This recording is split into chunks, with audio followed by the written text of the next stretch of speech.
huwag kayong maniniwala sa mga warranty ng mga Epson na yan. Huwag nyo nang asahan yan kasi itatambak lang yan sa mga pagawaan yan. Ang tagal nyo pang makukuha. Parang 4 weeks or 3 weeks, mga ganon. Working days pa yun, no? Parang isang buwan mong hindi makikita yung printer mo. Kaya kung ako sa inyo, kung inaasahan niyo yung mga warranty na yan, ay nako, ako na nagsasabi sa inyo, kakamot lang kayo sa ulo.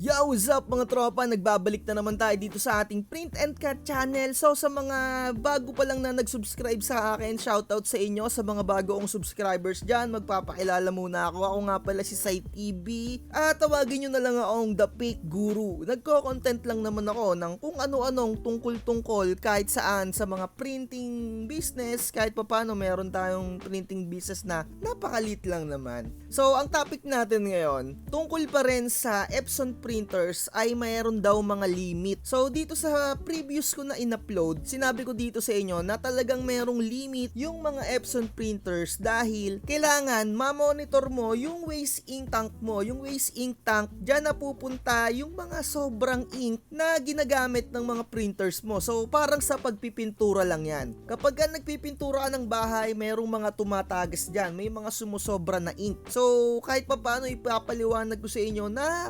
mapapaliwanag ko ng kahit pa paano may intindihan nyo ng hindi masyado technical. So kagaya nga ng pagpipintura sa bahay. Kapag ka nagpipintura ka ng dingding, ng bubong, ng pader, meron dyan mga sumasayad or may mga nalalaglag. So ganyan din sa printer ng Epson, sa lahat ng mga printers, merong mga ganyan. May mga sobrang ink or mga pintura din na kailangang masala or lumagay doon sa waste ink tank. Kaya nga merong mga reset para i-check mo na kung napuno na yung iyong mga waste ink tank. So, ang part 2 natin, eto, tungkol nga pa rin sa may limit daw talaga dahil hanggang 20,000 lang ang pagpiprint daw ng Epson printers. So, unang-una, eto yung natutunan ko sa aking mentor na si Idol Rapi na saan kayo maniniwala sa nagbibenta ng isang produkto na isang araw lang nag-training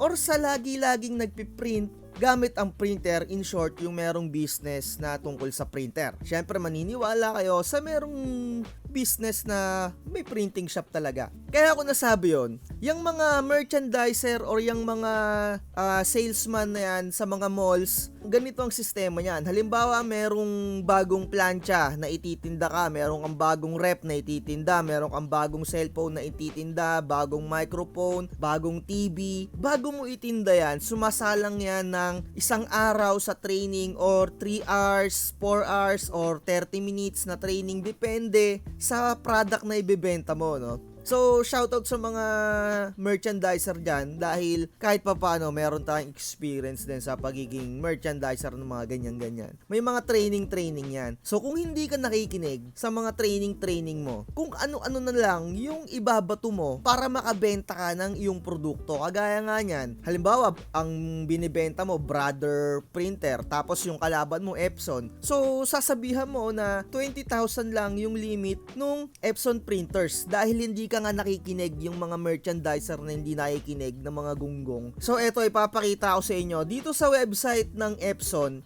Meron kang makikita dito na 2 years warranty or 20,000 pages. Ang ibig sabihin niyan, kapag within the 2 years ay nasira na o wala pang 2 years nasira na yung iyong printer head or bago mag 20,000 nasira, papalitan yung printer head mo. Pero sa pagkakaalam ko, bibilihin mo pa rin yung printer head eh. Parang repair lang yung ang libre. Yung printer head, bibilihin mo rin sa kanila. So ayun yung ibig sabihin nun, yung limit. Yun yung tinatawag nila na limit daw na 20,000 na print. Ang paliwanag dito, no? Etong 2 years warranty na yan, yung 20,000 na print na yan, malalagpasan mo yan basta original ink pa lang yung magagamit. Pero kung mga pigment ink or sublimation ink yung gagamitin mo, medyo may chance na lumagpas ka rin dyan, pero syempre kailangan lagi mong ginagamit yung mga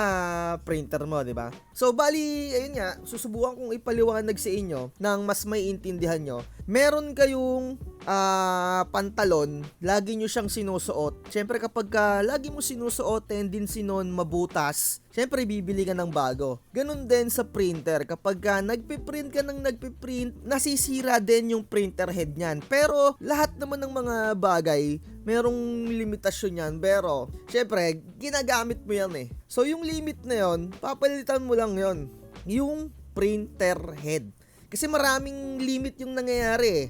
Unang-una, yung i-reset mo, bukod pa yon dun sa kapag nasira na yung printer head mo. Bukod pa yung waste ink tank, bukod pa yung printer head, magkakaiba yon. So kapag owner ka na ng printer, malalaman mo yan. Dahil pagka pumatak na ng mga 2,000 na yung napiprint mo sa iyong mga printer or mga 3,000, i-reset mo na yung printer mo. Tapos i-check mo na yung waste ink tank, titignan mo kung napuno na. So unang-una, kung dye ink yung gamit mo, sobrang tagal mapuno nung waste ink tank. Aabot yan ng mga 3,000 or mga 2,000 plus bago mag-reset. Pero kung ang gamit mo ay pigment ink, kailangan meron kang external waste ink tank kasi mas mabilis mong marireach yung limit na tinatawag nila. Kailangan mong i-reset kagad kasi iba yung pigment ink kaysa doon sa pinaka-original na ink, na dye ink. So malalaman nyo yan kapag owner na kayo ng printer. So yung 20,000 naman na pages, kapag original ink lang yung gamit mo, malalagpasan mo yan. Ako na nagsasabi sa inyo mga tropa. Ako na nagsasabi sa inyo. Nakita ko yung etong printer ko dito, 3110 na Epson. 10,000 plus na yung print niya. And then lagpas na rin sa akin. Sobrang tagal na rin sa akin nito eh. Eto, bihira ako kasing nagagamit to dati. Meron akong isa pa na pangratratan ko talaga na printer yon. Nasa 25,000 na yung print niya bago ko pa siya binenta kasi akala ko makapag-upgrade ako nung 5290. Pero nasa 20,000 na plus na yon, magte 30,000 na yon, hindi pa ako nakapagpalit ng printer head nun. So ganyan din sa printer, no, merong pinapalitan yung kanyang printer head. So ganun din, halimbawa yung damit nyo, lagi nyo sinusuot, papalitan nyo rin kapag nabutas na. Ganon din sa printer. Pero napakadali lang palitan ng mga Epson printers, yung mga printer head na yan, no? Pero kailangan makabili ka ng legit talaga na printer head. Yung mga brand nyo talaga na legit na seller, doon ka lang bibili ng printer head. Kasi may mga seller na nagtitinda na second hand na pala yung mga printer head. Pero sinasabi ko sa inyo, pagka na-reach nyo yung 20,000 plus na print na yan, tinitiyak ko na marunong ka na mag-maintenance yan. Etong ang printer ko dito, nasa 10,000 pa lang yung print nito. Mga ewan ko, para 11,000 ata, mga mag-11,000 eh, no? Sobrang goods na goods pa. Isipin mo, 11,000 na yung na-print niya. Bihira na kasing may magpa-print sa akin ngayon eh, no? Kaya binenta ko na rin yung ratrata natin na printer. So kung meron kayong pang ratrata na printer, so, ibig sabihin nun, lagi nyo siyang nagagamit ng nagagamit. So, syempre, kung nagagamit nyo ng nagagamit, mas mabilis nyong papalitan yung printer head niya. Kasi hindi naman immortal yung mga printer head na yan eh. So, ganun din sa mga printer na ibang model, kagaya ng mga Canon, HP, kung ano-ano pa, Dell. Ako, ang na-experience ko din talaga, pinakapangit na printer na nagamit ko yung HP. Sobrang bilis pumangit nung printer head niya. Kahit ilang beses ka pang mag-head clean, putul-putul pa rin yung mga linya, sinasabi ko sa inyo. Tapos yung mga alignment talagang sablay-sablay. So kung nanonood ka at wala ka pang alam na tungkol dito sa limit na yan, siguro naman, etong part 2 na to, medyo nalinawan ka na, no? Ayoko nang ulitin, panoorin mo na lang ulit yung part 1 at etong part 2. So, ayun, shoutout sa mga nanonood sa atin.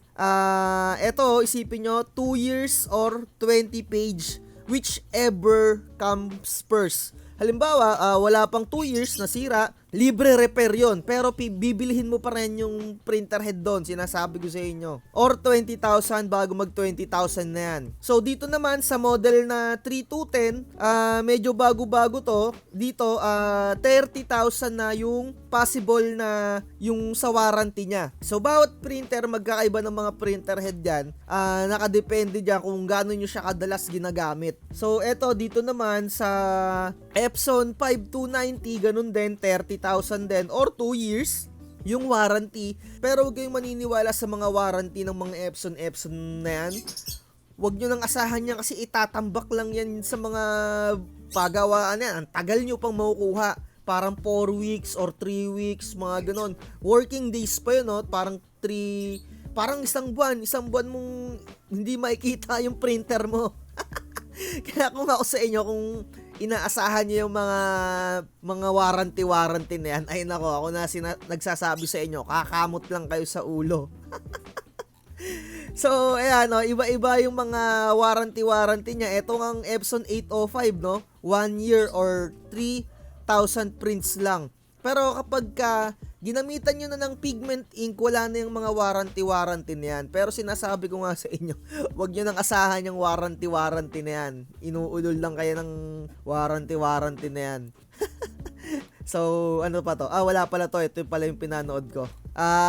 Ganun din dito sa brother na printer. Hindi ko lang makita dito sa brother na printer kung hanggang ilan yung kaya niyang i-print. Kagaya rin dito sa Canon, wala ring nakalagay. Pero dito sa Canon, recommended monthly volume daw na dapat nagpiprint ka. Siguro para ma-maintain yung printer head nila. Kailangan nagpiprint ka daw ng 150 to 1,500 pages. Siguro kung lumagpas ka yan, mas mabilis mong mapapalitan yung printer head ng mga printer mo dito sa Canon. Hindi talaga ako fanatic ng Canon, HP. Dahil dati meron akong dati ayaw ko talaga ng Epson printers kasi sabi nga daw nila sirain, laging nasisira, laging may defect. Pero nung nagamit ko yung HP, sobrang pangit talaga nung HP, grabe, sinasabi ko sa inyo. Pero sobrang solid na itong Epson 3110. Ito yung una-una kong printer ng Epson. Never akong nagsiset, napaka goods. Medyo downside nga lang talaga dito kay Epson printer. Yung mga mura niyang printer, hindi kaya ng mga makakapal. Hindi niya kaya yung mga 300 GSM na ganon. Although nakakaya, pero pansamantagal kasi na numinipis yung kanyang rubber roller, kung tawagin, no? Unlike dito sa mga Canon, kayang-kaya niya yung mga makakapal, pero yun nga lang, downside naman ng Canon, hindi ka pwedeng mag-pigment ink kasi iba yung technology ng kanilang printer head. And then, ayun nga, dahil iba yung kanilang technology ng printer head, mas mabilis din mag-clog. Parang may nabasa